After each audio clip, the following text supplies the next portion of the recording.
welcome to the lectures on modern digital communication techniques.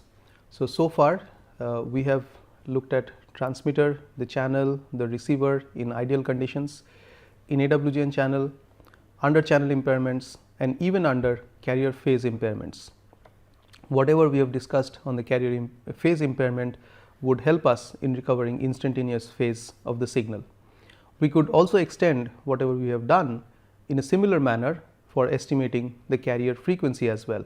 So, that I leave it as an exercise for you to try out.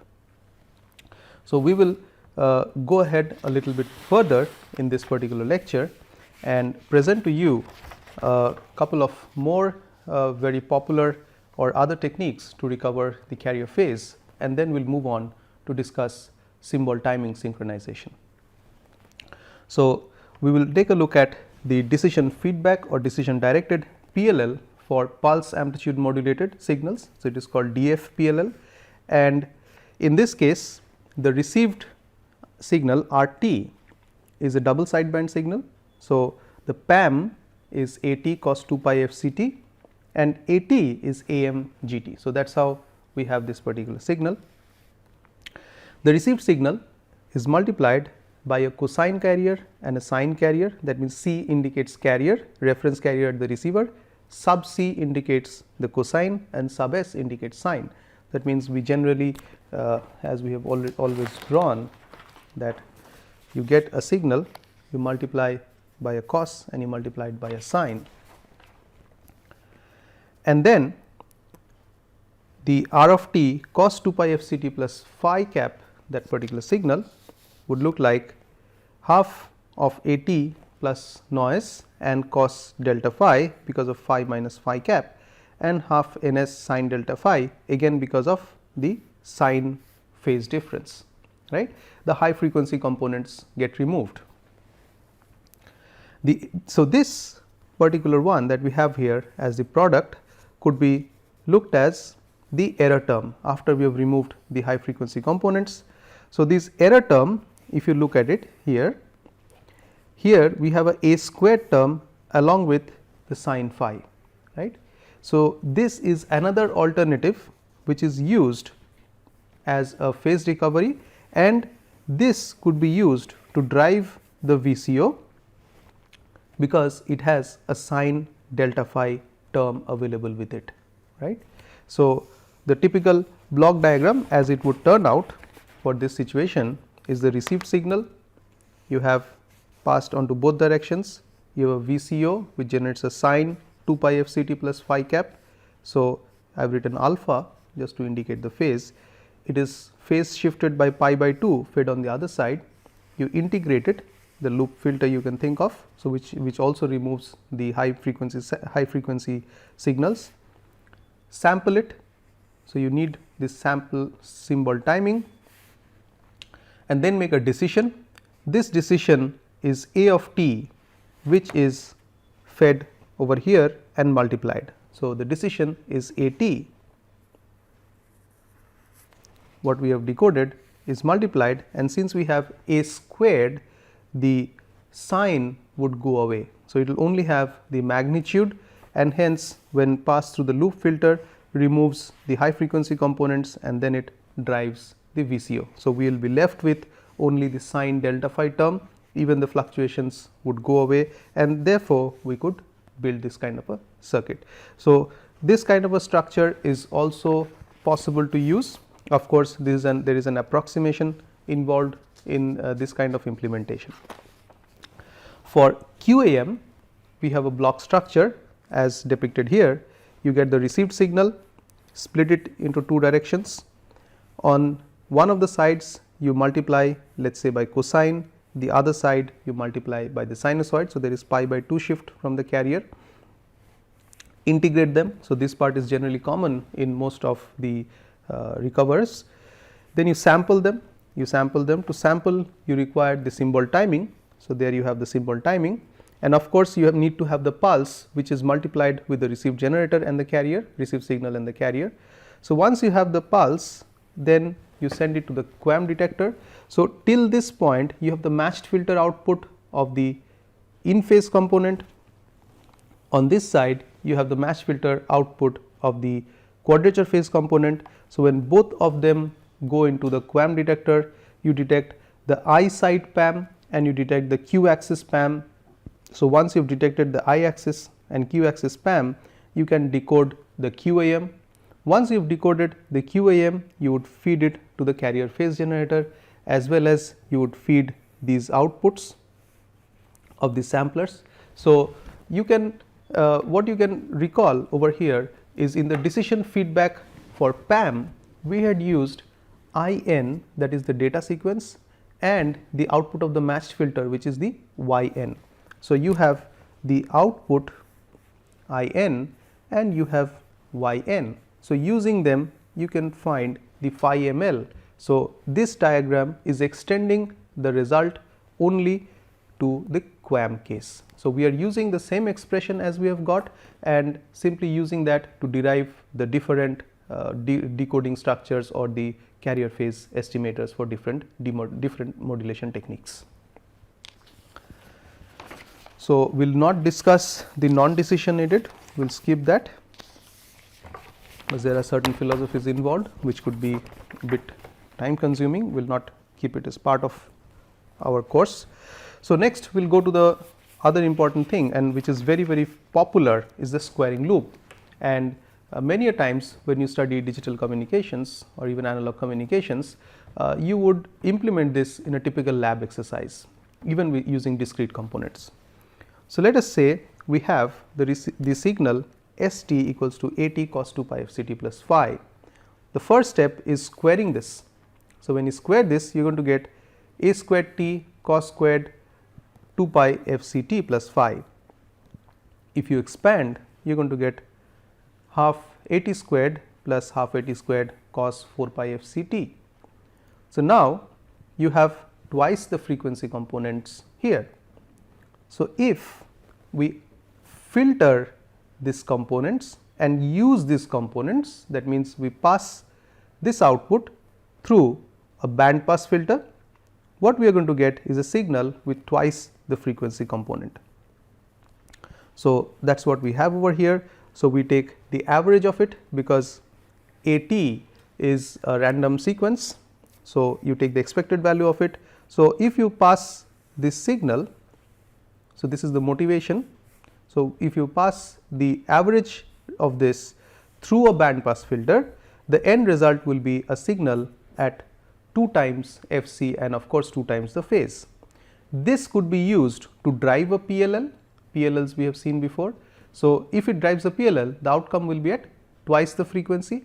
Then we can pass it through a frequency divider and we can get a outcome. So, this is one of the simplest carrier recoveries, but of course, it requires a PLL, and what we had seen before is the realization of a PLL. So, you have S t, pass it through a square law device, it produces a squared t, pass it through a band pass filter tuned to f c. So, you get cos 4 pi f c t plus 2 phi, and then pass it through a loop filter, right. It produces the signal which is at 2 f c and send it through a VCO. It will produce 2 f c, divide it or send it through a frequency divider, you are going to get sine 2 pi f c t plus phi cap. So, by this way you can generate the reference signal at the receiver and you can recover the carrier phase.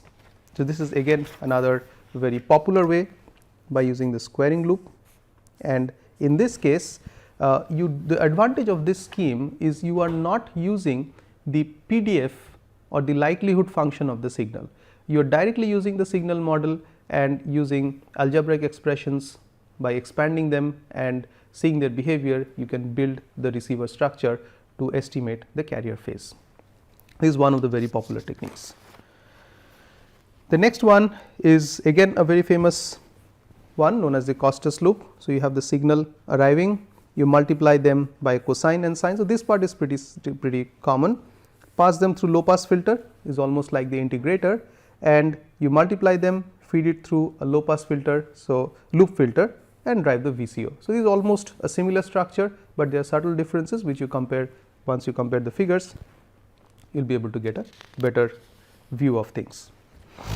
With this, we now move to the discussion of symbol timing estimation.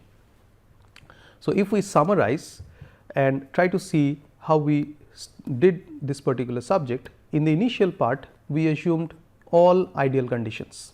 That means the channel is ideal, there is no distortion, there is no ISI. We assumed that the phases are synchronous. We also assumed that the matched filter is working perfectly. In fact, we did not make any assumptions about the matched filter. So, inherently we made a lot of assumptions. When we did not say anything, we made a lot of assumptions about it, we did not write them specifically. So, at the receiver, if you try to see, signal arrives in some form. So, let us take a binary PAM, and this is the noisy signal which arrives.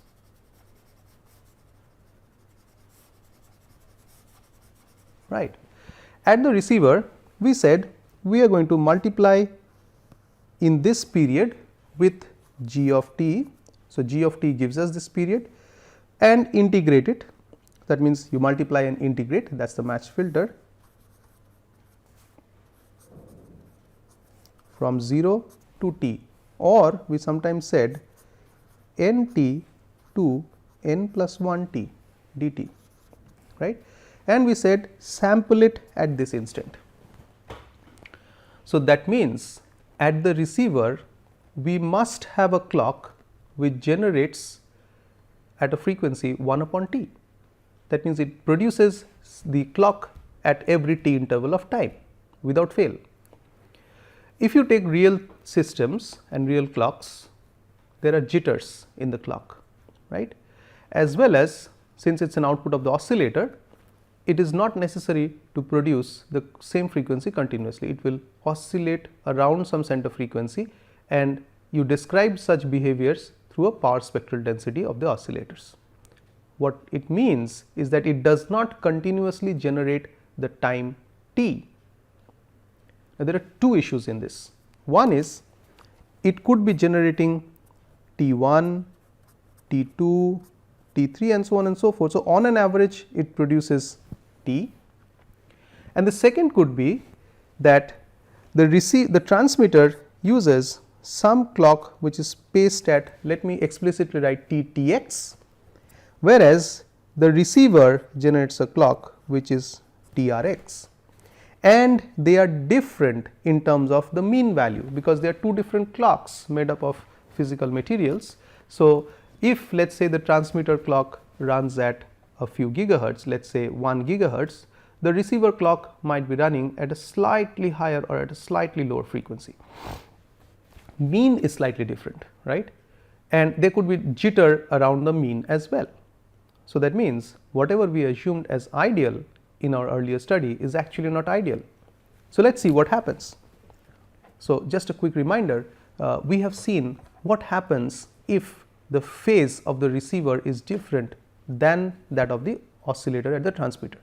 In case of clock, we will see it qualitatively and not quantitatively, and we will rather directly go into the estimator of timing. So, let us assume that in an ideal case we have the transmitted sequence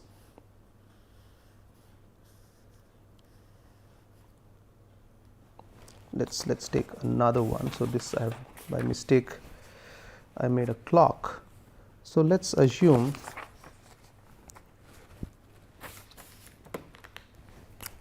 that the transmitted sequence is this.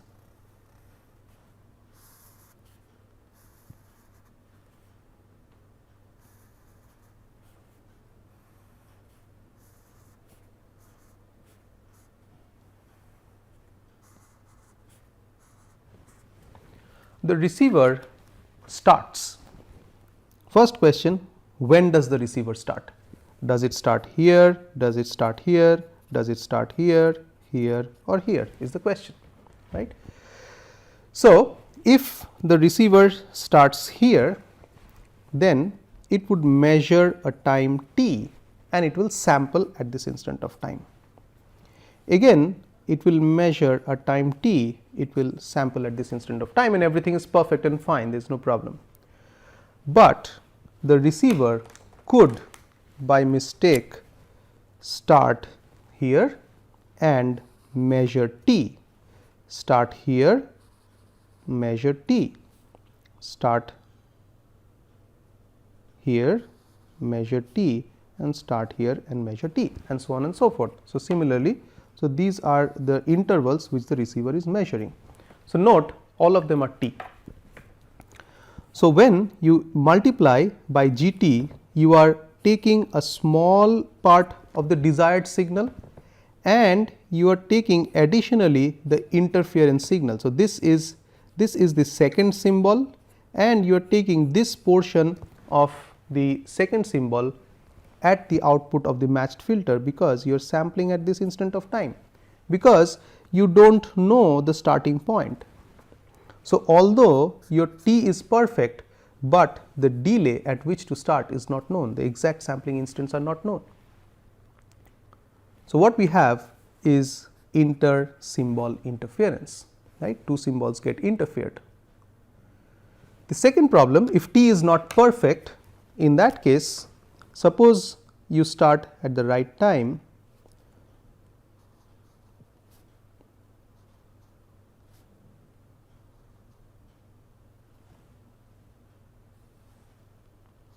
so what happens?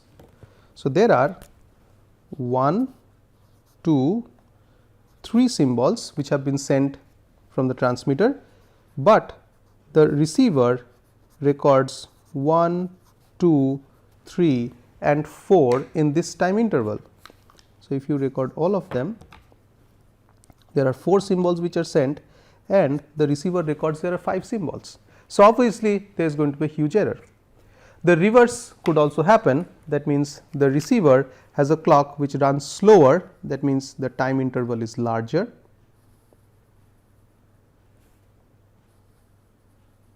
So, that means in that same period the receiver has recovered only 3 symbols, and in this case there is inter symbol interference, you can clearly see there is inter symbol interference, right. So, the performance is terrible.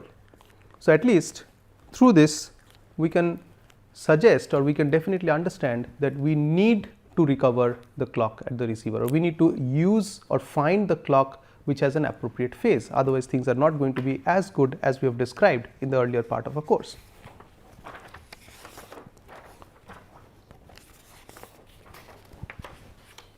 So, the receiver can know the clock by using a master clock shared between the transmitter and receiver. So, there could be some clock generator which sends clock to the transmitter as well as to the receiver. So, this is the master, or the transmitter can send clock info. So, that means what the transmitter can do is, while sending a signal, so while it sends this signal, the transmitter can along with it send a clock. So, look at this, it can send a clock signal. So, this is a clock signal.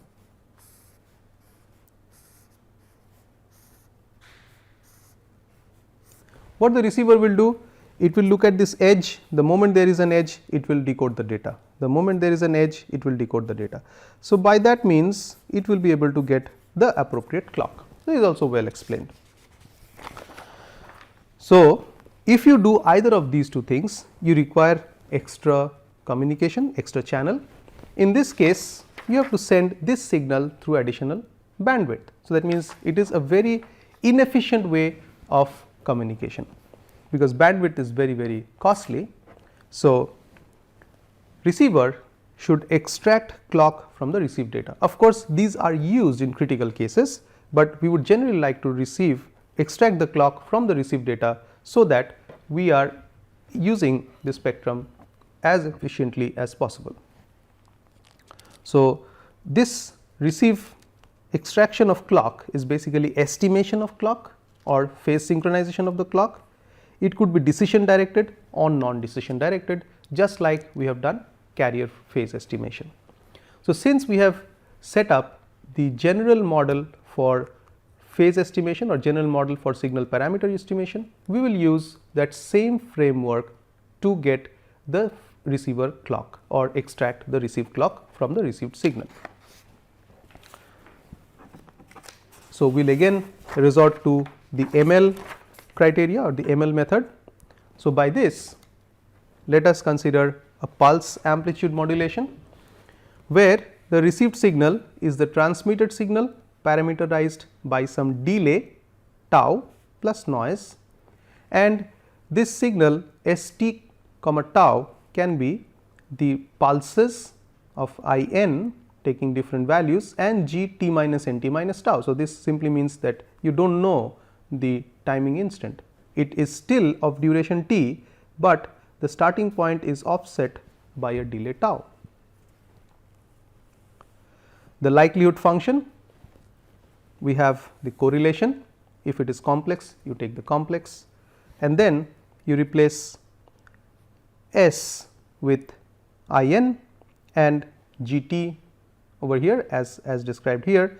So, you are left with some constant value received signal integrated over the period t 0 multiplied by g t. So, this clearly comes from the above step. So, if you look at r t integrated on g t, it is basically the output of the matched filter. However, it is parameterized by tau. Earlier it was at t, but now it is at a tau. So, if tau is equal to t, you are at the appropriate time. If it is not equal to t, you are not at the appropriate time. So, now you can guess the next step.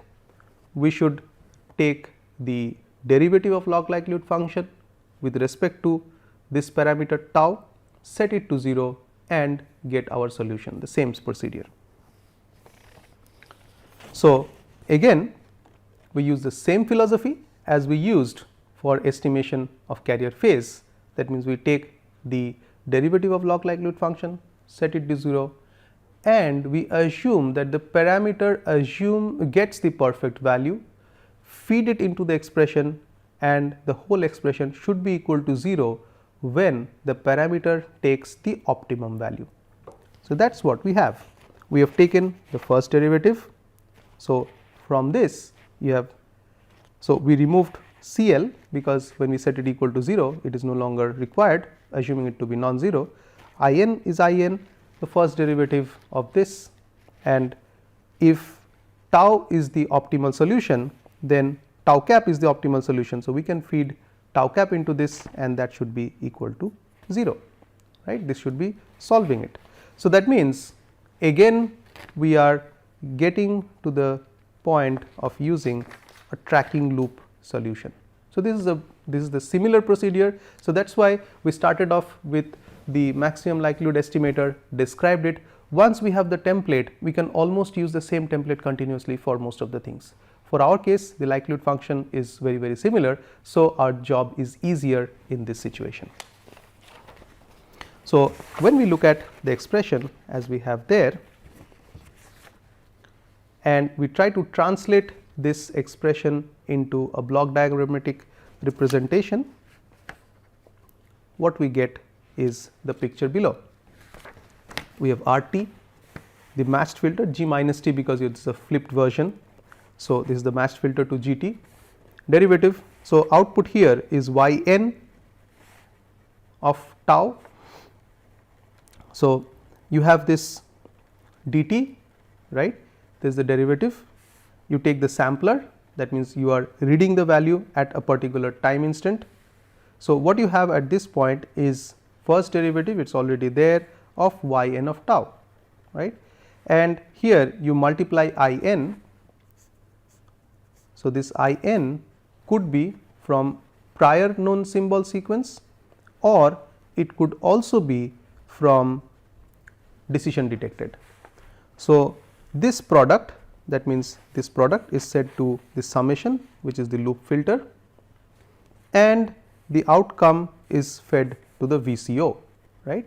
So, if the error is 0, that means once you have found the optimal solution, this would produce a 0 error, and hence it has already reached n t, that means n is an integer value. So, it is going to produce clock at multiples of capital T. If it is not the exact phase, that means there is some error, it will try to adjust the error by providing the appropriate phase, so that this loop converges to a point where this goes to 0, right. That is the basic idea. So, in this way we can use the similar ML technique, or the ML technique is the same, and the algorithm turns out to be a similar algorithm, and we have the block diagram of the receiver. IN could be known, in that case it is data detected, and if it is based on the certain decision fed back, you can use decision directed. So, one question could be that when I do not know the clock, then how about deciding on IN? It could be erroneous. The answer is very true, but we can also think of when the system starts, there could be some initial amount of pilot, a very tiny amount of pilot, which can be used to get the initial acquisition, which is almost correct. Once you get that, then you start driving your loop, and once you start driving your loop, then it is already synchronized.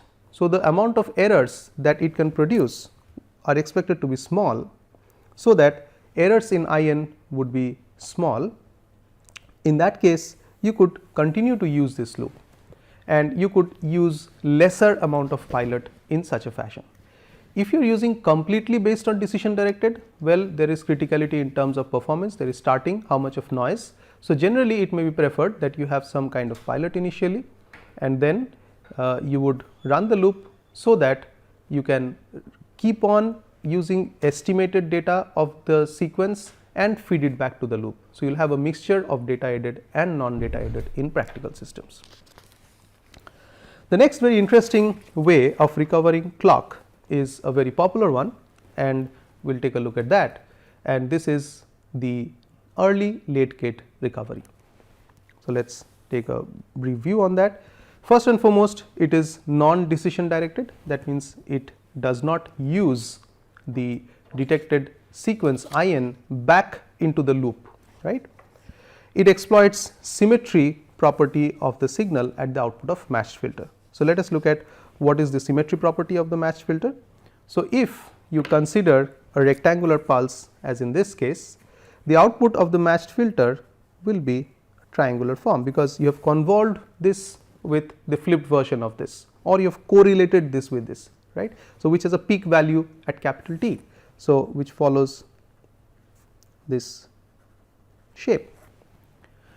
At exact capital T, it reaches the maximum value. So, y axis is output of the matched filter, right, is output of matched filter. It reaches the optimum value at capital T. If the clock is operating bit earlier, you will be having a lower value. If it is operating a bit slower, you will also have some lower value.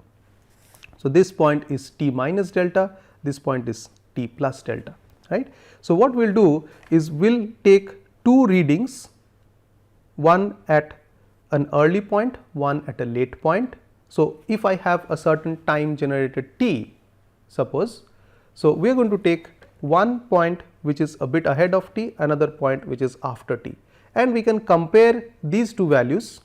So, if these two values are exactly the same, that means we can hope that the middle point is where the matched filter gives a peak output. So, if we have a situation where we have, this is the ideal matched filter output, and suppose the operation or the clock is producing sampling time there. All it says, you record one value at a certain offset, you at a similar offset you record another value on the other direction. So, you are going to record one value here and you are going to record another value here. So, this is the early, this is the late. So, if I compare the early value with the late value, what I can see is early is a bit higher and late is a bit lower. So, that means I need to shift my clock a little bit of on this side. In that case, if I am perfectly synchronized, suppose I am there, in that case, and I shift and I take equal readings on both the sides, then I will find that we are balanced in the early value and the late value, and we can do the synchronization. So, that means we are comparing these two values continuously in order to do the synchronization. So, what we have with us is at early time the output of matched filter is y, mth, that is m is an index multiplied by t minus delta early, and y m t plus delta. So, if delta is 0, it is y m t, ymt. That means if both are at the same point. So, m is the time index. So, if delta is 0, you have y integer multiple of time, right. So, on an average these values would be less than the central value. So, that is the philosophy that we use. So, we use this philosophy in recovering the early late gate receiver, and what we have is the block diagrammatic representation of the early late gate receiver. So, you have the received signal,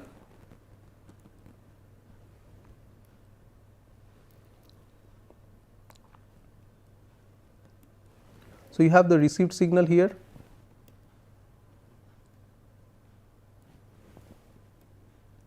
you split it in two directions as we always do, multiply by the waveform generator, that is the g of t minus nt, right. And in one case the pulse is delayed by delta, in other case the pulse is advanced by delta. So, if you have, let us say for sake of argument, our pulse is like this, in one case you are going to have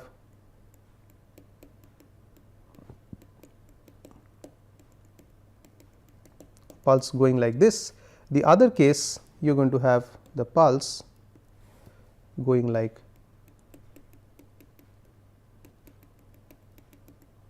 So, these are the two pulses with which you are going to correlate. So, we are using the correlation philosophy, that means we have created two functions with which we are correlating the received signal, right, and then we are trying to see the output of this correlation, right. We are trying to see that the correlation value is maintained the same, right. Again we are using the correlation philosophy in a gross sense. Pass it through the integrator, standard procedure we have seen, sampler as we have already seen, take the magnitude of it, right, that means mod of y m t minus delta, and here what you have is a mod, and here what you have mod of y m is an integer number plus delta. So, we are delaying, that is why we have a plus, we are advancing, that is why we have a minus, and then we compare these two and feed it to a loop filter to the voltage control clock, which will generate this symbol, right. So, that way you can use the early late gate recovery and find the exact value of timing.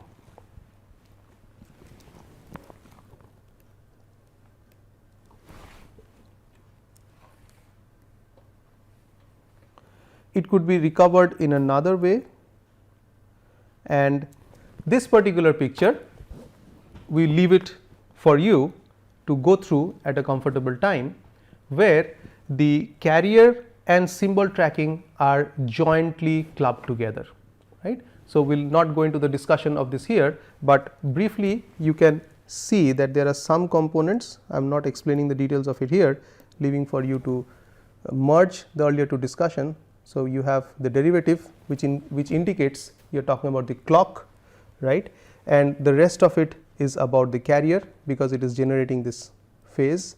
So, in this picture you have clubbed both the things, that is the timing and carrier recovery together.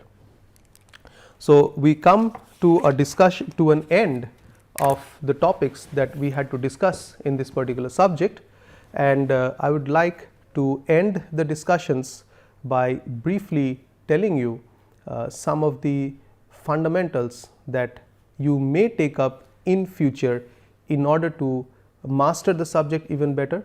So, I will take just a couple of minutes on that. There are of course many things to do which we could not cover in this particular course, but we have covered the fundamentals which will equip you with the necessary tools by which you can take up advanced algorithms. Whenever you are reading a research paper, you would find similar signal models. If you use the theories that we have explained over here appropriately, you should be able to build a fully operating receiver, because we have seen the non-ideal channel, we have seen non-ideal oscillator as well as non-ideal clocks. So, we have more or less covered most of the important things that are required to build a receiver. We have also seen how to build or how to choose the signal at the transmitter. So, together you should be able to build a communication link using whatever we have discussed in this particular course. Now, coming back to the issue which I was trying to bring out to you.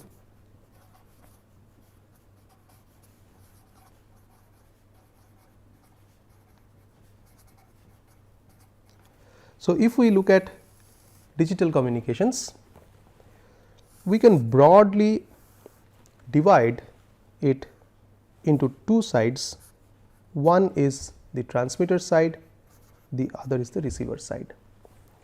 In everywhere you will find we are essentially doing signal processing, right. All the things that we did at the receiver, channel estimation, equalization, carrier frequency estimation, clock estimation, are signal processing.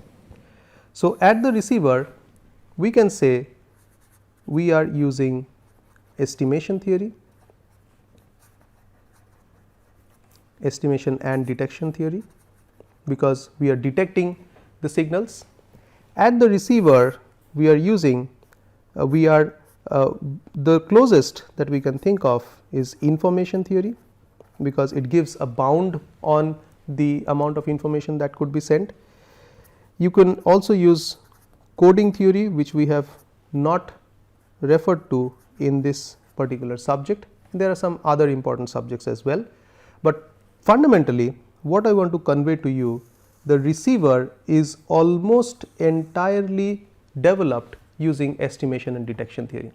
So, if you have to master the domain of digital communications, you can pick up a subject on estimation detection theory in future, and at the transmitter side, knowledge of information theory is going to greatly help you in further developing this particular field or taking up research activity in this particular field. Coding theory is also a very active area which deals with error correction codes, and in all cases you are handling signal processing.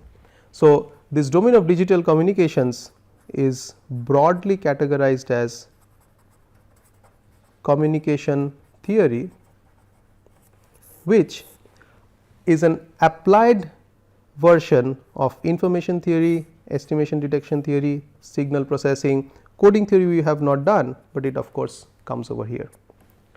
So, along with this, when you move further and advance in this particular direction, the next immediate engineering subject which you can take up is the subject on wireless communications. So, if you take up a subject on wireless communications, you will be using a similar signal model, but will extend the study on the channel, which usually takes up a huge portion of the study. So, once you study the channel very carefully, all the things that you have studied in this particular subject can be directly applied in designing a wireless communication link. Of course, we are talking about wireless digital communication links. So, I would like to congratulate you on being able to complete all the lectures, and I would also like to thank you for patiently covering up to this point, and I hope taking this lecture would add some value to the way you do your engineering problems, especially in the field of communications, or would help you enhance your knowledge in this particular area. Thank you.